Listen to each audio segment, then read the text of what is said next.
buhangin. Right sun. Hindi katulad sa Santo Tomas, lupa. Marami ang tinitinda doon. Ayan. TV console natin dito. Close na yan. Bit na yung pinto. Sakto. Ayan yung sakto yung allowance natin.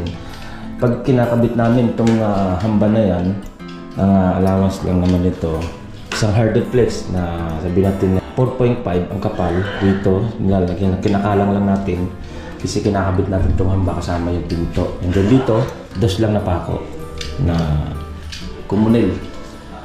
Parang hindi na tayo nagbabawas ng pinto. Para aktual na, sakto. Kung wala man sa eskwela yung pinto, na aktual na rin na natin. Then, babawas ka lang ng 8mm mula sa height ng flooring. Para kasi 4mm lang naman ang allowance ito. Yan ang finish niya, mouse.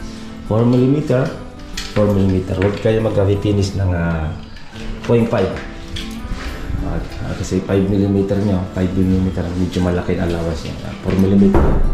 Sakto lang. Pag magpintura ka pa niyan, halos sakto lang.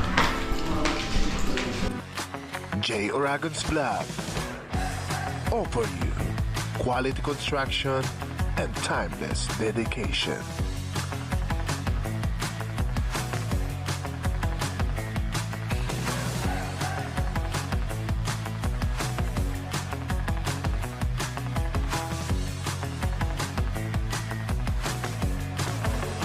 J.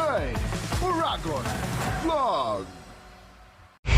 Yeah, mga boss, at good morning. The Woodland 13 Martires tayo ng Linea. Time check natin mga 7:30. Mga isang oras kalahati tayo nakarating. Kaman na ako at check na natin itong Linea project natin. The Woodland 13 Martires. Let's go. Yan no, The Woodland 13 Martires Cavite. Yung ating hollow blocks. Maganda hollow blocks dito, ano? Halos sa S1 na ay buhangin. Right sun. Hindi katulad sa Santo Tomas, lupa. Marami ang tinitinda doon. Alibos tayo para sa TV console. Ayan, bakal tayo. Kasi bukay na yung ating pundasyon. Ayan. TV console natin dito. Close na yan. Bukay na. Doon, okay na. Ano lang naman to deh? Ayan, 90 lang. Finish mo lang. Para medyo maluag. Sa?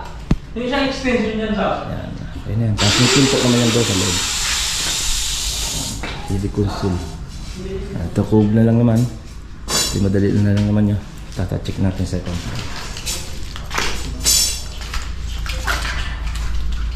Kulay na dito. Semi-gloss. Ayan mga boss, at ito yung room niya. Okay na, ito may pintura na. Kulang pa naman to. Bibili pa tayo. Tingin lang siya. Ito na semi-gloss na. Ayan. Touching pa naman tayo kapiraso. Ay, ito, ayan. May semi-gloss na rin. Ayan, kintab na. Ang part na yan. Dito naman, ayan, primer na. Ayan, primer na. Dito sa cove, masilyahan na rin. Masilya na. Din nga hanggang Sabado, bukas, may kulay na to. Purlian na lang naman pa ito. Master bedroom. Okay? Yan. Okay na.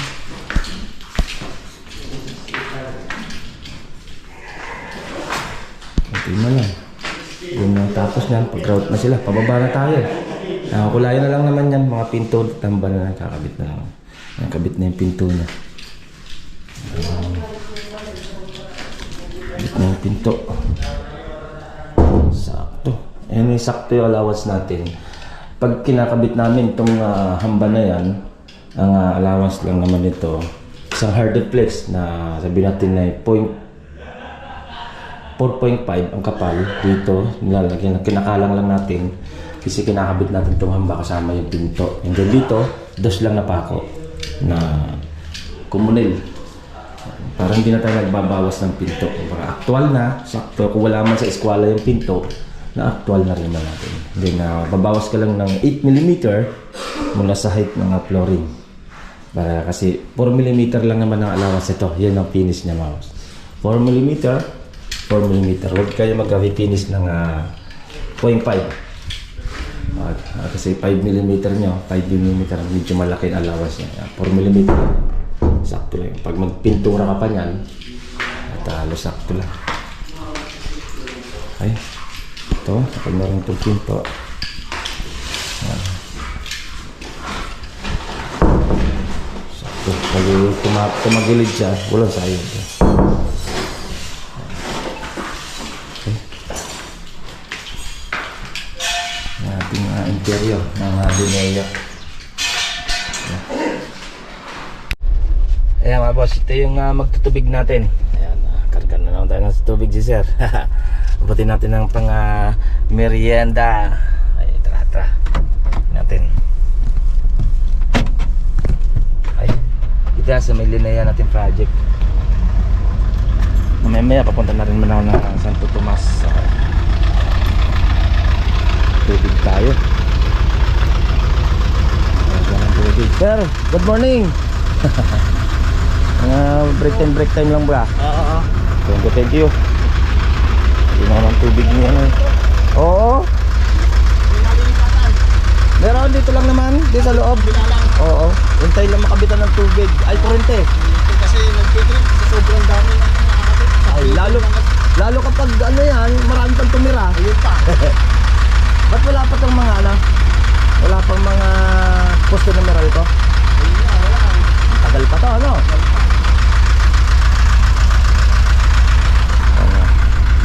Wala pa, oh. Samantala yung iba nito, nauuna yung kalsada, tapos poste ng kuryente, no? Ay, nauna na yung bahay, wala pa yung ano. Wala pa tubig. Pag maraming tumira nito, wala na yan. Ihina ang kuryente niyan. Yung homeowner na nakatira, 2 po. Saka yung mga nagpapagawa, 2 po din. Oh? Doon sa baba, mga nila. Madami na doon sa baba? Oo. Yan si Sir, deliver ng tubig natin, no? Shout out kay Sir. Tubig natin dito sa The Woodland 13 Martires natin. Dahil wala pa tubig dito. Kaya mga boss, punta muna tayo sa Alema Bro sa PS3 ng Santo Tomas, Batangas. Tubig na naman si Sir.